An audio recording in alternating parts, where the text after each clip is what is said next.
আসসালামু আলাইকুম প্রিয় বন্ধুরা, আশা করি সবাই ভালো আছেন। তো আজকে আরেকটি ভিডিও নিয়ে আপনাদের সামনে আসলাম।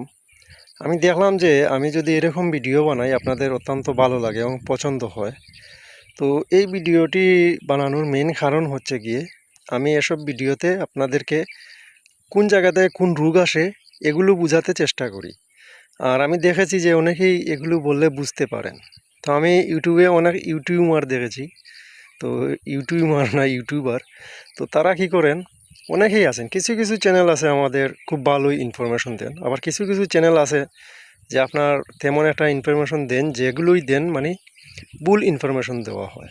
তো আমাদের ইন্ডিয়ান চ্যানেলও আছে একটা, দেখেছি ওনারও চ্যানেলের ভিডিও অত্যন্ত ভালো হয়, উনিও ভালো ইনফরমেশন দেন। তো যাই হোক, আমরা এখন যে ভিডিওতে আলোচনা করব বিষয়গুলো, যে বিষয়বস্তু নিয়ে ইঞ্জিনের রোগ সম্পর্কে, তো অনেকেই আমাকে এই বিষয়ে কমেন্ট করেছিলেন যে ভাই, আমার যে ইঞ্জিনের যে পানির ট্যাঙ্কি যে রেডিওটার আছে, ওই রেডিওটারে মোবিল এসে যায়। এই মোবিল আসে কোন কারণে, ওই বিষয় নিয়ে ওনাকে একটু আলোচনা করতে। তো সব কিছু আবার কমেন্টে রিপ্লে দিয়ে বোঝানো যায় না। আমি অনেক অনেক কমেন্ট দেখেছি যেগুলো রিপ্লে দিয়ে বোঝাতে অনেক কষ্ট হয়, আপনারাও বুঝতে পারেন না। তো সেক্ষেত্রে আপনাদের কষ্ট হয়ে যায় এবং আপনারা কাজটিও বুঝতে পারেন না এবং সমস্যার মধ্যে পড়ে যান। তাই এরকম আমি ভিডিও বানাই।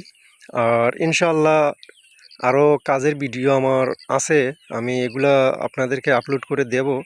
এডিটিং চলতেছে, সুন্দর করে আপনাদেরকে তো বুঝাতে হবে। লং ভিডিও আর ইঞ্জিনিয়ারিং কাজে ভিডিওতে আপনার লং হয়ে যায়, সেক্ষেত্রে অনেকেই ভিডিও সম্পূর্ণ দেখেন না। তো এই ভিডিওটি আপনারা সম্পূর্ণ দেখবেন।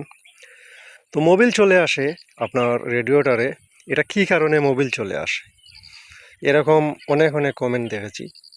তো এই মোবিল চলে আসার প্রথম মেন কারণ যেটা আছে, আপনার যে হেড গাস্কেট আছে, যদি আপনার হেড গাস্কেট নষ্ট হয়ে যায় সেক্ষেত্রে আপনার রেডিওটারে মোবিল চলে আসবে। তো আপনারা কি করবেন, এরকম সমস্যা দেখলে আপনারা রেডিওটার যে দেখুন যে মোবিল চলে আসছে, আপনারা কি করবেন, হেড গাস্কেটটি চেঞ্জ করে নেবেন। এরপরে আরেকটি রোগ যেটা হচ্ছে কি আপনার সাইলেন্সারের মধ্যে তেল চলে আসে, আপনার যে ডিজেল আছে ইঞ্জিনের যে ডিজেল, এটা চলে আসে। তো এটা কি কারণে আসে, এটার মধ্যে দুইটি কারণ আছে। একটি হচ্ছে যদি আপনার তেলের প্রেশার একটু বেশি হয়ে যায় সেক্ষেত্রে সাইলেন্সারের মধ্যে তেল চলে আসবে এবং ইঞ্জিনে সাদা ধোঁয়া দেবে অত্যন্ত, এবং তেলও বেশি খাবে, ইঞ্জিন হিট হবে অতিরিক্ত। আর পরেরটা হচ্ছে কি যদি আপনার গাইড নষ্ট হয়ে যায় সেক্ষেত্রে সাইলেন্সারে মোবিলও আসবে, তেলও আসবে। অনেক সময় দেখবেন গাইড অতিরিক্ত হয়ে গেছে বা গাইড ভেঙে গেছে, তো এটা ওইখানে থেকেই আসে। তো আপনারা এই দুটি রোগ বুঝতে পারলেন যে কি কারণে এটা হয়। তো অনেক সময় দেখেন বর্তমানে আমরা কি করি, আমি আরেকটি চ্যানেলে দেখলাম যে লাইনার কলারটি মানে এখানে ঢুকিয়ে দেখলেন একদমই ঢিলা হয়ে কলারটি বসলো। তো এরকম ঢিলা হয়ে কলার বসলে কিন্তু ইঞ্জিনে একটা সমস্যা থাকে। তো আপনারা সব সময় চাইবেন যে লাইনারের কলারটি যাতে টাইট হয়ে মজবুত হয়ে বসে, তাহলে দেখবেন আপনার রেডিওটার যে পানিগুলা কখনোই লাফাবে না, ইঞ্জিনে সমস্যা আসবে না। তো অনেকেই বলেন যে এই যে কলারটি কত সুন্দর একদম বসে গেল, পুচুত করে ঢুকে গেল, পুশ হয়ে গেল, এরকম করলে হবে না। আপনার লাইনারটি টাইট হতে হবে, সিলিন্ডার টাইট হতে হবে। তো সিলিন্ডার যদি টাইট না হয় সেক্ষেত্রে আপনার ইঞ্জিনের সমস্যা আসবে, ইঞ্জিনে আপনার যে বাষ্প তৈরি হয়ে আপনার রেডিওটার পানি উপর দিকে উঠে যাবে। তো এটাই।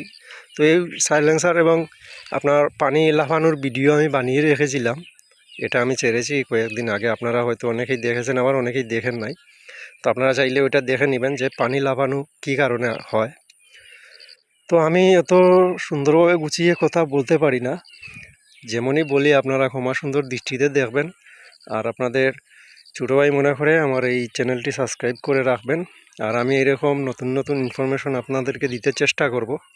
আর আপনারা অনেকে হয়তো জানেন আমি কখনো ভুল ইনফরমেশন দেই না, আমি যাই বলি মানুষকে সত্যই বলি, কখনো মিথ্যা কোনো কাজ দেখাই না। তো আজকের এই দুটি রোগের বিষয়ে আপনাদের সামনে উল্লেখ করলাম। আর এই ভিডিওতে আরেকটি বিষয় আমি উল্লেখ করতেছি, যেটা হচ্ছে তেল বেশি খাওয়া। তো তেল বেশি খাওয়া, অনেকেই বলেন পিস্টন লাইনার নষ্ট হয়ে গেলে তেল বেশি খেয়ে নেয়। হ্যাঁ অবশ্যই, পিস্টন লাইনার নষ্ট হয়ে গেলে আপনার মোবিল খেয়ে নেবে, ঠিক আছে। আর নজেল নষ্ট হলে ইঞ্জিন হিটিং হয়ে যাবে অতিরিক্ত, আর বিশেষ করে আপনারা কি করবেন, যদি দেখেন যে মোবিল খাচ্ছে, আপনারা লাইনার পিস্টন দেখে যেটা নষ্ট হয়েছে সেটাই চেঞ্জ করবেন। অনেকেই কী করেন, পিস্টন কিন্তু একদম নতুন রয়ে গেছে কিন্তু সিলিন্ডারটি পুরনো ছিল, তো একসাথেই সিলিন্ডার পিস্টন সব কিছু চেঞ্জ করে নেন। সেক্ষেত্রে যে আর কাজ করলেন সে অত্যন্ত একটা লসের মধ্যে পড়ে গেল। তো আপনারা দেখবেন এক এক করে যে কোন জিনিসটি নষ্ট হয়েছে, ওই জিনিসটি আপনারা চেঞ্জ করবেন। তো আজকের মতো এ পর্যন্তই। আমি সামনে আপনাদের জন্য নতুন নতুন ফিটিংসের ভিডিও নিয়ে আসতেছি ইনশাল্লাহ। 185 ইঞ্জিন এবং 175 ইঞ্জিনের ভিডিও আপনাদেরকে আপলোড করে দেব, ওখান থেকে দেখে নেবেন ফিটিংসগুলো। তো সবাই ভালো থাকবেন, সুস্থ থাকবেন। আসসালামু আলাইকুম।